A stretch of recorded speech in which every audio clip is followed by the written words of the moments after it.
नमस्कार मित्रांनो, स्वागत आहे तुमचं शेतकरी मित्र यूट्यूब चॅनलमध्ये। मित्रांनो, कृषी दूत ह्या पोर्टलने ही माहिती प्रसारित केलेली आहे। महाराष्ट्र राज्यामध्ये खरीप हंगाम 2023 मध्ये अतिवृष्टी व इतर नैसर्गिक आपत्तीमुळे शेतकऱ्यांच्या शेती पिकाचे नुकसान झाले होते व त्यासाठी पहिल्या टप्प्यासाठी नोव्हेंबर 2023 मध्ये नुकसान भरपाईचा निधी वितरित केला होता। परंतु पडताळणी अपूर्ण असल्यामुळे काही शेतकऱ्यांना विमा मिळाला नव्हता। त्यांच्यासाठी आता दुसऱ्या टप्प्यासाठी राज्य शासनाने आजच्या शासन निर्णयाद्वारे निधी जाहीर केला आहे। अग्रिम पीक विमा टप्पा 2 ला सुरुवात महाराष्ट्र शासनाच्या महसूल व वन विभागाने दिनांक 11 मार्च 2024 रोजी जाहीर केलेल्या शासन निर्णयानुसार महाराष्ट्र राज्यातील खरीप हंगाम 2023 मध्ये नैसर्गिक आपत्तीमुळे बाधित झालेल्या व अग्रिम वितरणाच्या पहिल्या टप्प्यामधून वगळलेल्या शेतकऱ्यांना निधी वितरित करण्यासाठी आज मान्यता देण्यात आली आहे। अग्रिम पीक विमा पहिला टप्पा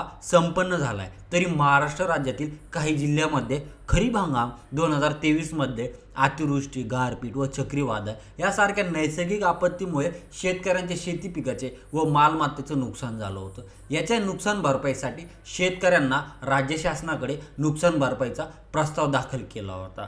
त्या अंतर्गत राज्यातील 7,70,000 शेतकऱ्यांना 241 कोटी रुपयाची नुकसान भरपाई पहिल्या टप्प्याच्या अंतर्गत वितरित करण्यात आली होती। अग्रिम पीक विम्याचा दुसऱ्या टप्प्याला पण सुरुवात होत आहे। त्यामध्ये मित्रांनो, अग्रिम पीक विमा 2023 किंवा अग्रिम पीक विमा वितरणाचा पहिला टप्पा संपन्न झाल्यानंतर फेब्रुवारी 2024 मध्ये दुसऱ्या टप्प्यासाठी पडताळणी पूर्ण झाली व आता या अंतर्गत राज्यामध्ये उर्वरित 1,11,000 पात्र शेतकऱ्यांच्या बँक खात्यामध्ये 76 कोटी 26,000 अग्रिम पीक विमा जमा करण्यास सुरुवात झाली आहे। कृषी मंत्र्याकडून अधिसूचना जाहीर झाल्या आहेत। तसंच राज्यात खरीप हंगामाच्या सुरुवातीला पावसाने 21 दिवसापेक्षा अधिक काळ खंड दिल्यामुळे शेतकऱ्यांच्या शेती पिकाचे अतोनात नुकसान झाले होते। यावेळेस सोयाबीन, कापूस या पिकांच्या झालेल्या नुकसानीचे पंचनामे करून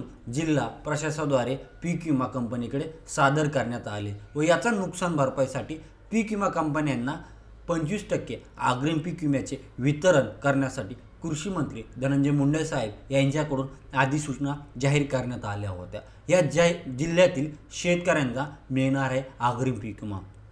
त्यामध्ये बघणार आहोत खरीप हंगाम 2023 मध्ये नैसर्गिक आपत्तीमुळे बाधित झालेल्या फक्त बीड जिल्ह्यातील 7,70,000 शेतकऱ्यांच्या बँक खात्यामध्ये दिवाळीपूर्वीच 241 कोटी रुपये जमा करण्यात आले होते। आता दुसऱ्या टप्प्याअंतर्गत 11 मार्च पासून उर्वरित पीक विम्याचे अनुदानाचे वितरण करण्यास सुरुवात झाली आहे। तर मित्रांनो, ही होती अपडेट कशी वाटली कमेंट करून नक्की कळवा। धन्यवाद।